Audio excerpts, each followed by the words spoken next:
So 1997, when I finally made the first team, and got the opportunity to wear the candy stripes. John Smith was the tight head the year before, the number 3, and I had been chosen, to wear the number 3 shirt for 1997, which was a phenomenal feeling, but also a huge amount of pressure because to play first team for Pretoria Boys High was a really big thing, not only outside the school but inside the school. If you think about it, everyone knows you. So everyone, either wants, like, oh, I would have selected him, or I wouldn't have selected, I would have gone with him, and the competition for positions and what have you is fierce. So when you walk around Pretoria Boys High and people are like, oh, first team, and, they actually treat you like a teacher sometimes. Sometimes you got youngsters saying, good morning, sir. And I'm like, yeah, I'm not a sir, but anyway. So the respect was there, for the rugby team. Even the teachers, sometimes, coming a little bit late, homework not done, sometimes you get away with it, and also first team players, after 7 games, you get a white scarf. No one else has it. First team hockey and first team rugby have it. If I'm correct, might have changed, but in my day, that was the case. So obviously, you stuck out like a sore thumb, when you walked around with that white scarf, and that's obviously your thing of, okay, first team rugby player. And, that for me as well, off the field, those little things made a big difference. It's what you were chasing. 1997, Brian Liebenberg was made captain. And, once we started playing, we thought, geez, we've actually got a really decent side here, And I still remember that first game. It was against Garsfontein, but it was the middle of the week game. So not many people. It was sort of a warm-up game. But we got to wear the candy stripes for the first time. And I still remember putting that shirt over my head and the tears in my eyes of, you're here, you've made it. And now it's a question of holding on to the shirt and making sure that when you give it back, you leave it in a better place than when you got it. So that was always very important to me. And that year was, it just went from strength to strength. We hit the Easter festivals. And we beat some big names like Paul Roos. We beat PE from Zimbabwe. Tough game. But Paul Roos from the Western Cape was a big game. We beat them. And, the results just kept coming in. And, before we knew it, we were in the top 10 of the country, as a team. And a phenomenal feeling. And, the more we played as a unit, the better we got. And the more camaraderie we had. And also, it was the year that we were going to tour overseas to the UK. So everyone wanted to play first team that year. You're going overseas, something special. I don't think many Oaks had gone overseas anyway. So it was definitely something that we were all looking forward to. I think the best game that we played in 1997 was against King Edward's School from Johannesburg. Now, that's a school that, as a Boys High boy, you make sure you beat, And that year, a lot of Cares were having a good season. We were having a good season. So there was a lot of talk of Cares. And we were like, no ways, man. And they also had the Springbok Joe Fanikak playing for them at that stuff. Manfred Carley, Kevin Foote, Connor, I think Calvin McNabb, big names in Joburg, big boys. And I still remember them. They had to come play at Pretoria Boys High. And we absolutely smashed them. In terms of not the scoreboard, but physically. We just went at them. And I still remember after a couple of, I think it was a 6 or 7 phase play. And we turned around and there was just 3 Cares boys lying on the field there, But that was that game. We just went, we were like, we're not going to lose this game. And that's where I think the hype came from the Cares game about the Uffies game. Then guys were like, if we play like that, we've got a chance against Uffies. The biggest game in the Boys High history is Pretoria Boys High against Uffies. Now, Pretoria Boys High versus Uffies is basically English versus Afrikaans. and this was my first match, or first time I was going to play Uffies as a first team player. Playing Uffies as under 16 or under 15, under 14, yes, the pressure, it's Uffies, but when you want to put on the candy stripes. Now, let me tell you something about the history between Pretoria Boys High and Uffies. We hadn't won, I think, in 13 years or something like that. And that week of the game, people swap blazers. Some of the Uffies boys would come to Pretoria Boys High, change the uniform, come sit in classes, things like that. I still remember if you lost the game and we were walking on the pavement towards each other, whoever lost had to get off the pavement. The respect and the importance of this game was basically, whoever won that game that year, you ruled Pretoria. That was it. And I still remember, like, that whole week, our seniors were saying, okay, we're going to Uffies and we're going to sing a war cry. Now, I'm a first team player, all right? So I was like, yeah, man, let's go, let's do this. This is awesome. And so I think it was the Thursday night, all the boarders from Pretoria Boys High, the three houses, Rissik, Solomon and Schoolhouse, all came together and we ran to Uffies, which is just across the road, basically. And we ran onto the first team field where we were going to play. Okay, now obviously their field's also sacred to them. And we did a war cry in the middle of their field. Okay, now picture that. In the middle of their field, we're doing this war cry. But while we're doing this war cry, what we didn't see is them come out. And they surrounded us. Right, so as I stood up, I was just like, whoa. Now we're surrounded. And by seriously looking angry Afrikaners, And what they did is they did a war cry at us. So now we were all standing there and they did a war cry. And then they sort of just made a gate. And I still have that feeling in my chest now. When I was walking, I was like, oof. And they look at you in the eyes as if to say, boys are the Buddha are here.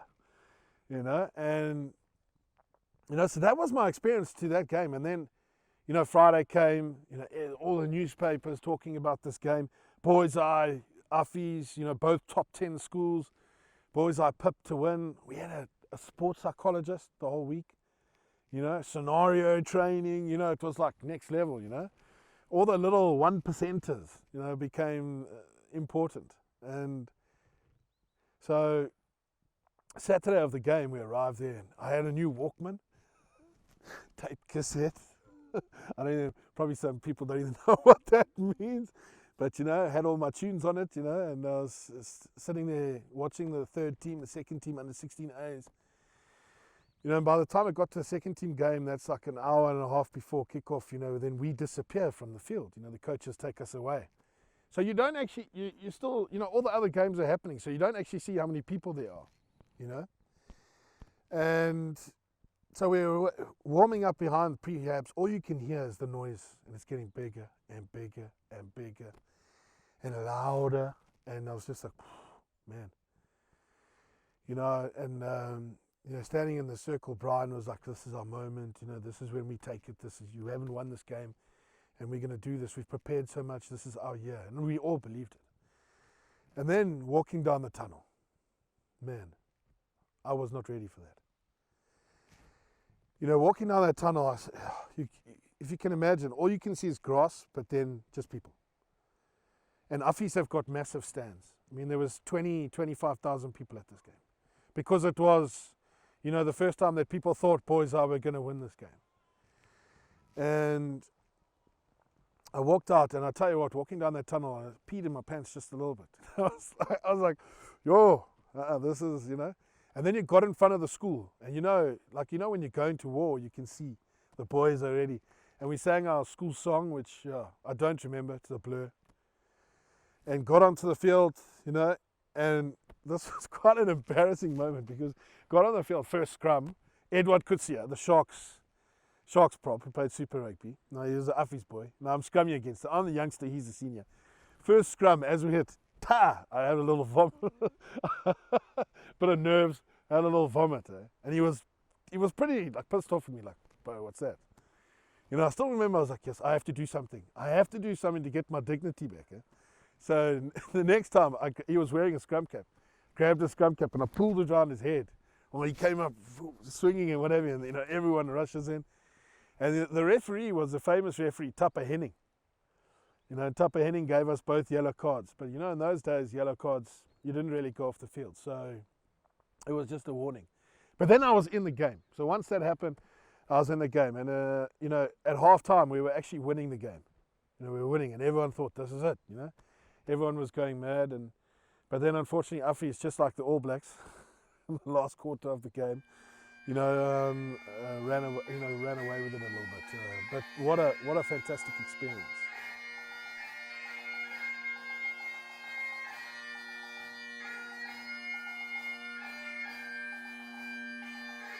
So when we went to England, we had an amazing season. We had to carry on training, and then we were going to play 3 schools. A school called St. Joseph's in Ipswich, if I'm correct.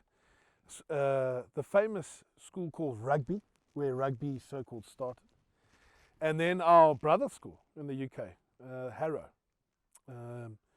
Now Harrow being a very, it's a private school in the UK. That was our first stop. And we both have the same school songs, the school on the hill.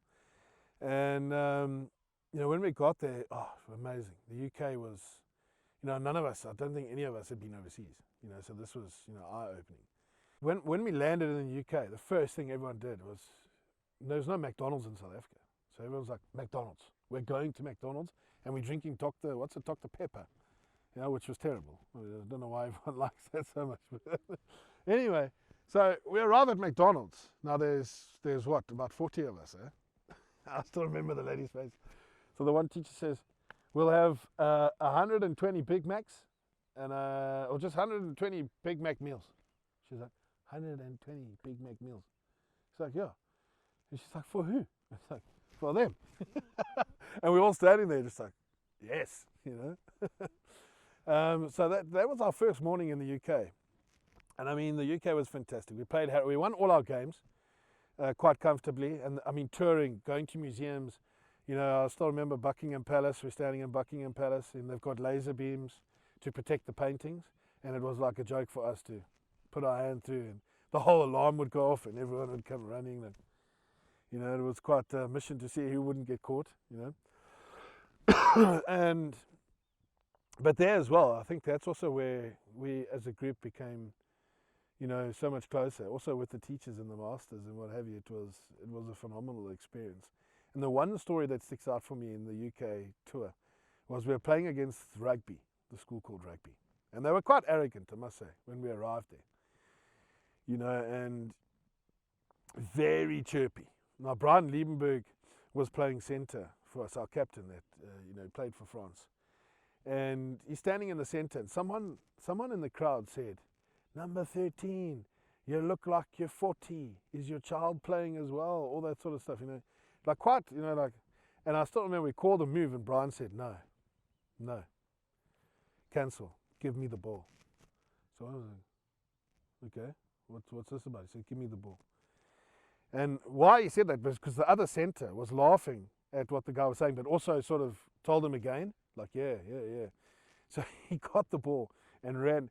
I mean, I've never seen anything like it. Got the ball. He ran around everyone, and then the guy was coming across, and he ran straight at him and sort of bowled him over, and then ran and scored under the poles, And that was his way of just saying, and now what, So the UK tour was, but also for us, that we're going to be in the first team next year. It was a good opportunity for us to start, taking responsibility.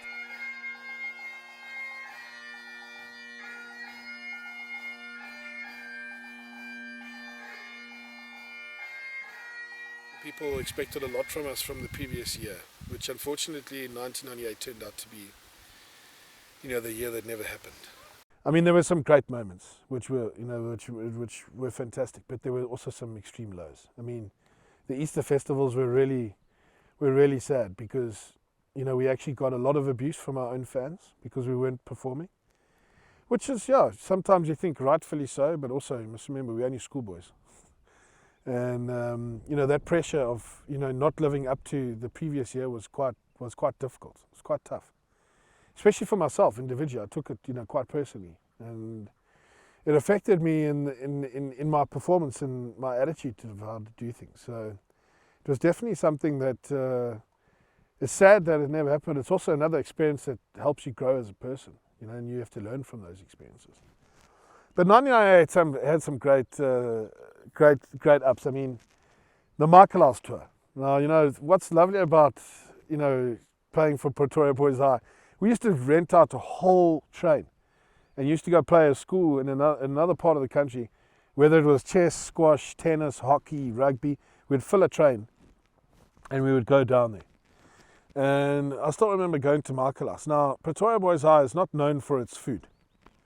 You know, our hostels, you know, you certainly, when you get a boiled egg, it's supposed to look white. Ours was more purple.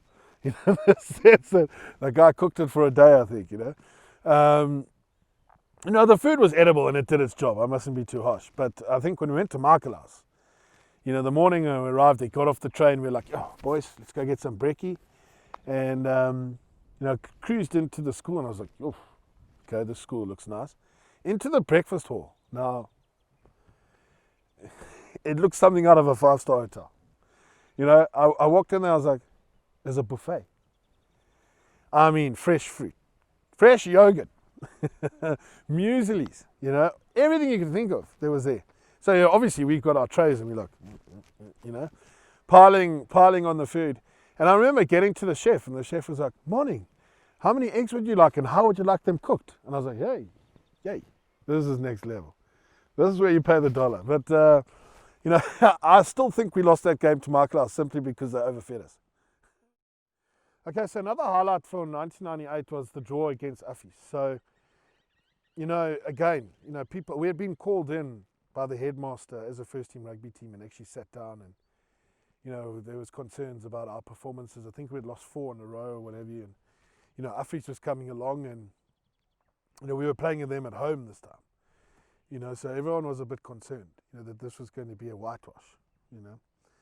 But, you know, like any other derby game, you know, the beauty about a derby game is that you can never write off your opponent, you know. And for some reason, that day, everything that should have come out that year came out in 80 minutes. And we played some of the best rugby you would have seen. You know, the creativeness, the character was all Boys High. You know, it was, and again, on Brooks just gave you that extra 5% of not today. You know, and because no one expected anything from us, we had nothing to lose. We're like, boys, we've got nothing to lose. And you know, the saddest thing was we were winning that game to the last play of the game. All right, and I still remember it clear as day. Scrum in the middle of the field, Uffie's ball, last play of the game. They're 50 meters out. You know, we've got a chance. And I mean, the crowd was already like, yeah, we've got this. And this was the harshest lesson that any rugby player should ever learn. The ball went left from Uffie's, and it was a clear forward pass. Clear to the winger, right? And the ref didn't blow, but all of us stopped. Forward pass. And the ref just said, play on. And the winger ran through, got tackled, offloaded. And I still remember Nicole Knutzer scored in the corner, right in the corner. You know, now that year, Tiaan Snyman was playing 10 for Uffie's, and I mean he was, you know, kicking at 90% or something, and we were, I think it was 21 all. And I was like, he's going to hit this, he's going to kick this, you know, and he missed the kick, so it was 21 all. But the final whistle went. But what do you do? Like, do you celebrate? You know, drawing a game is like kissing your sister. You know, it's just like, you're like, you know, it's just weird. You know, so we're like, do you run on the field and celebrate? We haven't beaten these guys in 14 years, and now we drew. We didn't lose, but we drew. So that was another highlight of the year. But I think for me, the highlight of 1998 has got to be Carlton Boys High. Now, Carlton Boys High came to South Africa on their way to Zim, if I'm correct, to play in the World Championship schools. And they stopped in South Africa to play a few warm-up games, and we were one of them. So Carlton Boys High was a stacked team. You know, a lot of Super 14 players, or players that eventually played Super 14. But the one that stands out the most is Mills Moliaina. He was playing fullback for them that year, and you know, she's wow, what a presence, but also the skill level of these boys. But I think the thing that stuck with me the most was, you know, we had to billet the players out, and we got two boys, John and Daniel, and oh, what a time we had with them, just learning the different cultures, you know, about New Zealand and them about South Africa. And then when it came to the game, you know, then I faced my first haka, the Carlston Boys haka. Wow. I mean, it was, you know, their eyes start rolling, and you know, you see that passion, and you know, and we were just standing there like, you know, what is this? But I remember our flankers, Stuart Henry, said to us, guys, when they kick that ball off, we catch it and we run straight at them. And I was like, I don't know if this is a good idea, bro. But anyway, a kick off, and choose Bob straight to Stuart. So what does Stuart do? He runs straight and got folded like a deck chair. You know, and everyone was, and that was like for us, like, oh. And he knocked the ball on, obviously, and he got carried off the field, first play of the game. But from that scrum, they scored under the poles, and we were like, hey, we're in a game here. But then we got into it. But another funny moment of that game was my best mate, Ryan Jeffrey, was playing 10, okay? And I mean, he was standing on this side of the ruck, and this big prop, he weighed 137 kgs, right, at school for Carlston. He had a mullet, proper Islander, right? You can imagine this guy. Came around the corner, and the scrum off gave him a short pass. And I just remember my best mate saying, Gilbert, help me. And this prop just bounced my mate. But then I start laughing. I'm crying. But now I'm running, and I jump on his back, and it took about 10 meters for eventually this guy to go down.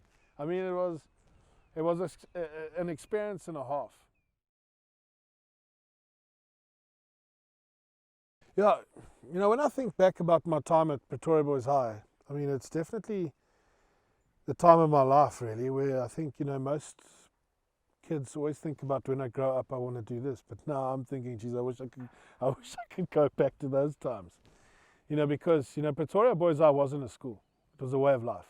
And the way of life at Pretoria Boys High is all about, you know, the boy next to you.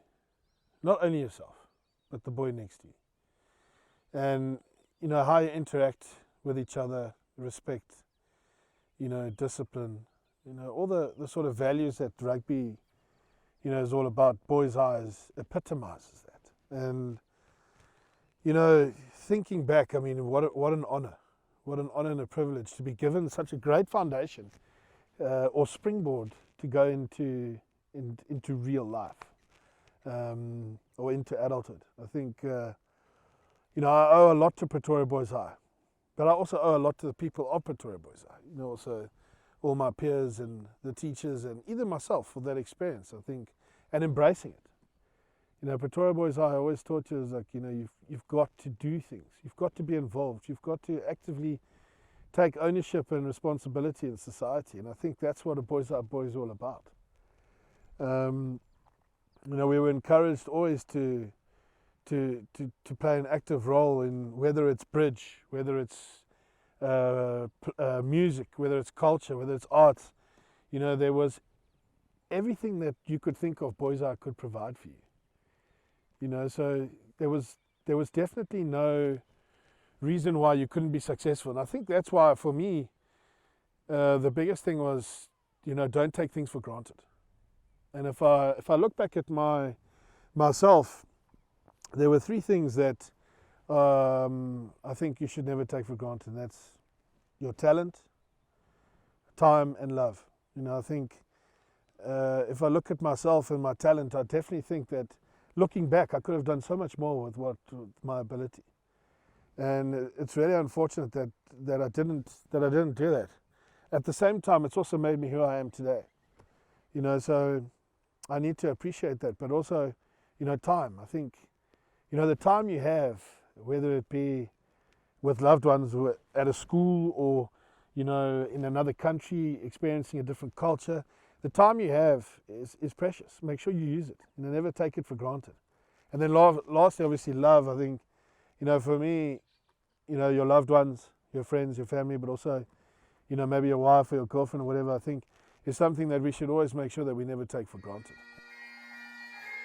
My favorite saying about Pretoria Boys High is that, it's a famous saying, and it's, "'Tis here we learn to live."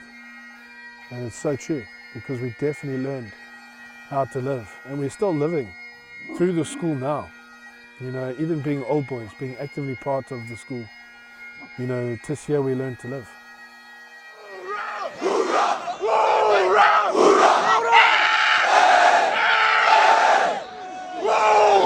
Hoorah!